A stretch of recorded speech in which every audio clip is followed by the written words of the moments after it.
ভাঙড় থেকে এই মুহূর্তে বড় ব্রেকিং। ভাঙড়ের তৃণমূল নেতা রাজ্জাক খাঁ খুন হয়ে গিয়েছে 1.5 দিন পার। ভাঙড় খুন কাণ্ডে আটক দুই তৃণমূল নেতাকে জিজ্ঞাসাবাদ করছে পুলিশ।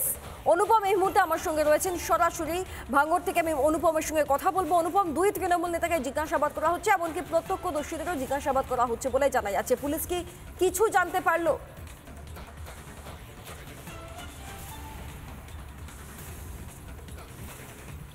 দেখো, দুটো নাম তোমাকে এই মুহূর্তে বলবো, মোফাজ্জেল মোল্লা এবং জহিরুল ইসলাম। এই দুজনেই কিন্তু তৃণমূল ঘনিষ্ঠ এবং মোফাজ্জেল মোল্লার তো ছবি চলে আসছে আমাদের কাছে, যেখানে শওকত মোল্লার পেছনে তিনি দাঁড়িয়ে রয়েছেন। এই মোফাজ্জেল মোল্লা কে? এ হচ্ছে তৃণমূল ঘনিষ্ঠ বলে জানা যাচ্ছে। এমনকি 2023 সালেও পঞ্চায়েত নির্বাচনে তৃণমূলের প্রার্থী পর্যন্ত হয়েছিল বলে আপাতত খবর পাওয়া যাচ্ছে, যদিও মোফাজ্জেল মোল্লা সেই সময় ভোটে জিততে পারেননি।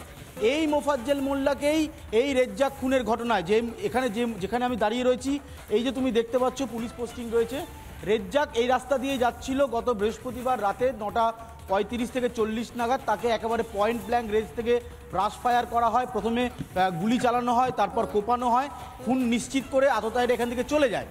এই ঘটনায় দুজন তৃণমূল নেতাকে ইতিমধ্যেই আটক করে জিজ্ঞাসাবাদ শুরু হয়েছে, যার মধ্যে জহিরুল ইসলাম এবং মোফাজ্জেল মোল্লা, এরা দুজনেই তৃণমূল ঘনিষ্ঠ। এমনকি মোফাজ্জেল মোল্লার যে ছবি আমাদের কাছে রয়েছে তাতে স্পষ্ট দেখা যাচ্ছে যে তৃণমূল ক্যানিং পূর্বের বিধায়ক শওকত মোল্লার একেবারে পাশে দাঁড়িয়ে রয়েছে। আমি তোমাকে আরও একবার একটু ছবিটা দেখাবো, তুমি একটু ছবিটা দেখানোর জন্য বলবো আমি একটু এই হচ্ছে তুমি দেখতে পাচ্ছ ছবি, যে শওকত মোল্লা টেলিফোনে কথা বলছেন ঘটনার দিন রাত্রেবেলা এবং পেছনেই দাঁড়িয়ে রয়েছেন এই মোফাজ্জেল মোল্লা। এমনটাই জানা যাচ্ছে যে ইনি তৃণমূল কংগ্রেসের ঘনিষ্ঠ বলে জানা যাচ্ছে। এমনকি 2023 সালে তৃণমূল কংগ্রেসের হয়ে প্রার্থীও হন, যদিও সেবার তিনি জিততে পারেননি। এখন প্রশ্ন হচ্ছে, তৃণমূল নেতা খুন হচ্ছেন, সেখানে যাদেরকে পুলিশ আটক করে সন্দেহভাজন বলে শওকত মোল্লা তোমাকেই বলেছেন যে অঞ্চলে এই ঘটনা ঘটেছে ওই অঞ্চলে আইএসএফ এর কিছুটা দাপট রয়েছে এবং সরাসরি আঙুল তুলছেন ভাঙড়ের বিধায়কের দিকে। এদিকে যাদের প্রতি সন্দেহ বা প্রাথমিকভাবে আটক, এরা উভয় তৃণমূল কর্মী। মানে মূলত গোষ্ঠীকন্দলে কি হচ্ছে? তাহলে সন্দেহ তো সেই দিকেই যায়।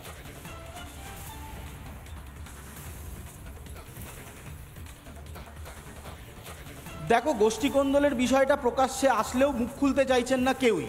এমনকি রেজ্জাকের বাড়ির লোককে আমরা বারবার জিজ্ঞেস করেছি, যদিও প্রথম দিন রেজ্জাকের এক দাদা দাবি করেছিলেন যে তৃণমূল গোষ্ঠীকন্দলের জেলেই খুন, কিন্তু আজকে সকাল বা গতকাল রাত থেকে রেজ্জাকের বাড়ির তরফে গোষ্ঠীকন্দলটা স্পষ্ট করা হচ্ছে না।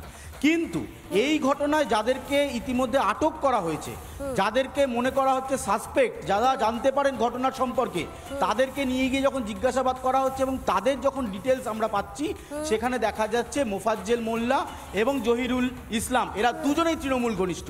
এমনকি যেটা বলছিলাম, সন্দেহটা আরো বেশি বাড়ছে। ধন্যবাদ তোমাকে অনুপম। আবার পরবর্তী সময় ফিরবো। খানিক্ষণ আগে রাজ্জাকের পরিবারের কথা বলছিলেন আমাদের প্রতিনিধি অনুপম। এই রাজ্জাককে হারিয়ে এবার তৃণমূল ছাড়ারই ভাবনা নিহতের পরিবারে।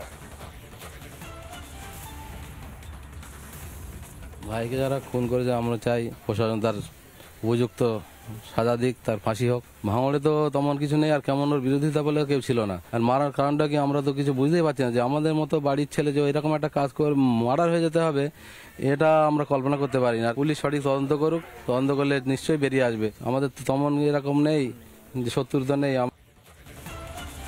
রাজ্জাকের পরিবার স্পষ্টতই রাজনীতি থেকে, তৃণমূল থেকে দূরে সরতে চাইছেন, কারণ তারা তাদের পরিবারেরই এক সদস্যকে হারিয়ে ফেলেছেন। আর এদিকে শওকত মোল্লা তিনি কে বলছেন, একবার শোনাবো আপনাদের।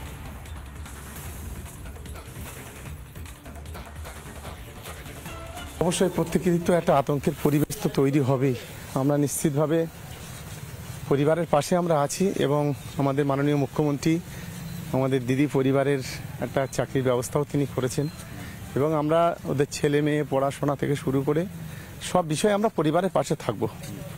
আমাদের দল, আমাদের সমস্ত এই চালতাবেড়ি অঞ্চল ভাঙড়ের নেতৃত্বরা এখানে এই পরিবারের পাশে দাঁড়াবে। এখনো অব্দি আটক হয়েছে তৃণমূলের নেতা বিধায়ক বলছেন যে পরিবারের পাশে থাকবেন, পরিবারের পাশে আছেন এবং আঙুল তুলছেন আইএসএফ এর দিকে। নানা ধরনের কন্টেন্ট দেখার জন্য লাইক করুন, শেয়ার করুন আমাদের ফেসবুক পেজ, সাবস্ক্রাইব করুন আমাদের ইউটিউব চ্যানেল। পাশাপাশি অন্যান্য ব্রেকিং নিউজের জন্য অবশ্যই চোখ রাখুন রিপাবলিক বাংলায়।